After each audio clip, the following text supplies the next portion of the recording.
Good morning. It's Pamela here this morning. It rained. It's really beautiful this morning out there. As I thought of George Floyd, I thought of a lot of things this morning. Thought about my life.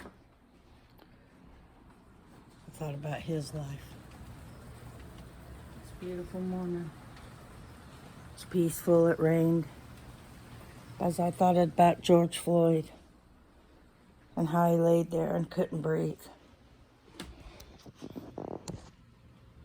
Reminded me so much of where we've come, and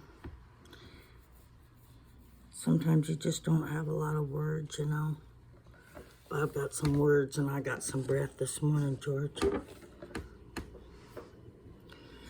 And for everyone that's ever suffered racism, I know I have in my life. I like it that people are opening up and are able to talk about their lives and their story, about different colors, how you've been treated, whether it's you have more money, you're not my kind, I'm not Mexican, I'm Spanish. You know, I'm not all black, I got a white mother. And if I do have a white mother, I don't want to talk about it, but I do. It's too much.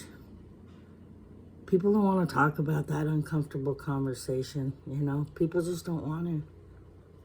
But I do. I don't want to have shame. I don't want to feel funny about who I am. I want to be able to search my heart and find out why I feel the way I feel, or why I've experienced the things I have. But I know growing up what happened to me in the 60s. I can see why Black America's angry. I can see why they're mad. All we can do is understand each other. I know one thing, justice will be served. And I think that people need to hear people's stories. Instead of calling somebody a racist right away, just look at their hearts, what they've been through. You know, as a child, my Jewish grandmother, I remember we were going out to Cantor's, and I think it was Hollywood, California, and we were called kikes. My grandmother was called a kike. All of us were in line. We didn't have a lot of family moments, but there was a spirit there that walked past and said, "Hey, kike." That's another name for, you know, a dirty Jew. I've had experiences in my life where I've, as a young 12-year-old, 13, ran as fast as I could from 2, 3 black girls in a neighborhood in this little school I never even wanted to attend. It was on their side of town. When you say their side of town, because there was a side of town, and they haven't been treated right, and they have lashed out. And if you've been in their way and you haven't done anything to deserve it, one day you can sit down and say, wow, you know, this is where we've come. I'll never forget that day. You know, these black girls at my school, they ran so fast. I took my shoes off. I couldn't even run. It was their neighborhood, empty lots I was running through it from school. Just sparked really fast. We were all talking. It was in the late 60s, early 70s. And next thing I knew, I was running. I had to run pretty far to get to a store. And the store I ran and ducked out of was a liquor store. And just like a movie, like yesterday, I was so terrified running because they were gonna whoop my ass. And it was for nothing, you know. So I'm standing in this liquor store. I didn't have any money. I ran from the school I had to go to in a rough part of town in California, Pasadena. And I ducked out. I mean, the store, you know how sometimes corner stores and markets in California and different places, the door's on a corner. So I just ducked out and went in it as fast as I could and stood in front of the candy, terrified. And just like I said, a movie, I don't know if he was Italian or something. He said, "You gonna buy something?" And I was like, "No." So I peered out the door because it was like, then leave, you know. And they were gone. And as I walked and left there, I never thought I'd sit here today at 63 years old and talk about how I have felt in America with injustice. But you know, there's a lot to say about a lot, so people after a while get tired of being treated bad. They get tired of being treated horrible for their skin color, mental illness, if you have more money, who your parents are.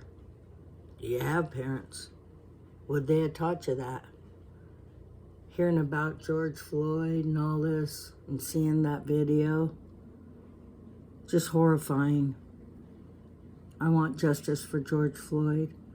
And I sure love the way the National Football League stood up and talked about taking a knee and how he did at LeBron's for all the people that have been killed and murdered by white cops. Of course, there's been plenty of black people that have killed white people, but you don't want to do that. You don't want to talk about that. You want to talk about what's going on with black men and black America and females, black females. It's gone on too long. There's no excuse. That's murder. A modern day lynching. We have to understand each other and listen and hear each other. So, it's Miss Cool. I've had different issues with different people. Natives, blacks. Just, we have to educate ourselves. I had a dentist one day and I says, "I've never had an Oriental dentist." And he goes, "I'm Asian." He goes, "I'm not a rug. I'm Asian." And I go, "I stand corrected." It was my attitude back. Sometimes we say and act and do things that we don't even are aware of. It's not to be mean, you know. But then, you know, if you're called names, I've been called plenty of names. I've been called a nigger lover. I've been called a honky. I've been called a lot of names, especially in the South, because I came from California down there. I'll never forget being called that. It was horrible. But you know what? There's nothing better than gospel music. There's nothing better than the Spirit of the Lord. He'll convict you if you know Him. He'll straighten things out. He'll teach you about life and love. This is remarkable what's happened in the world with color. But it's Miss Cool, and I'll get back with you. Didn't mean to say the N-word. But I was called. I was called that. You don't want to say the N-word, but if you've been called it and you're white, it's very hurtful. I miss my friends I couldn't have in the South. I couldn't go to their house. My father wouldn't let me.